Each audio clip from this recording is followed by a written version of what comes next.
হাঁকে জয়যুক্ত করতে হবে। সাথে সাথে সারা দেশে 11 দলের পক্ষ থেকে মনোনীত সকল প্রার্থীদেরকেও বিজয়ী করতে হবে। ফ্যাসিবাদ বিরোধী এই গণবিপ্লব বাংলাদেশের রাজনীতিতে পরিবর্তন সূচনা করবার এই ঐতিহাসিক বিপ্লবকে যদি আমাদের সার্থক করতে হয়, বাস্তবায়ন করতে হয়, তাহলে এই নির্বাচনকে একদিকে যেমনি ভাবে গণভোটে হাঁকে জয়যুক্ত করতে হবে, সাথে সাথে সারা দেশে 11 দলের পক্ষ থেকে মনোনীত সকল প্রার্থীদেরকেও বিজয়ী করতে হবে। 11 দলের পক্ষ থেকে বাংলাদেশ খেলাফত মজলিসের মনোনীত প্রার্থী হিসেবে মেহনতি মানুষের প্রতীক, গণমানুষের যাতায়াতের সর্বশেষ আস্থার জায়গা, বাংলাদেশের জাতীয় যানবাহন রিক্সা মার্কা নিয়ে আমরা মোহাম্মদপুর 13 আসনে মানুষের দুয়ারে দুয়ারে গিয়েছি, মানুষের কাছে কাছে বলেছি আলহামদুলিল্লাহ গোটা বাংলাদেশের ন্যায় ঢাকা, মোহাম্মদপুর, আদাবর, শেরে বাংলা নগর 13 আসনে রিক্সা মার্কার জোয়ার উঠেছে। ইনশাআল্লাহ রিক্সা মার্কার এই জোয়ার আগামী 12 ফেব্রুয়ারি নির্বাচনে বিজয়ের মধ্য দিয়ে তার কাঙ্ক্ষিত গন্তব্যে পৌঁছে যাবে ইনশাআল্লাহ। ওদের স্বপ্ন পূরণে পাশে থাকতে পেরে আমরা গর্বিত।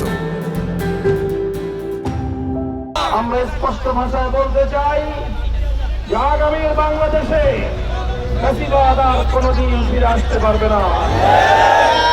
1,500 মায়ের কোল খালি করা, শহীদদের রক্তের সঙ্গে গাদ্দারি করে বাংলাদেশে কোনো রাজনীতি আগামী দিনে চলবে না ইনশাআল্লাহ। 30,000 যুদ্ধাহত জুলাই যোদ্ধার স্বপ্ন বাস্তবায়ন করার জন্য সর্বোচ্চ ত্যাগ, কোরবানি এবং সর্বোচ্চ পরিশ্রম করতে আমরা প্রস্তুত থাকতে হবে।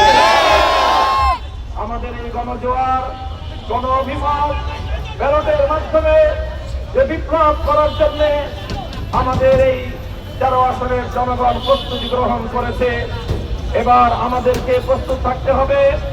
বিশেষ করে ছাত্র জনতাকে প্রস্তুত থাকতে হবে।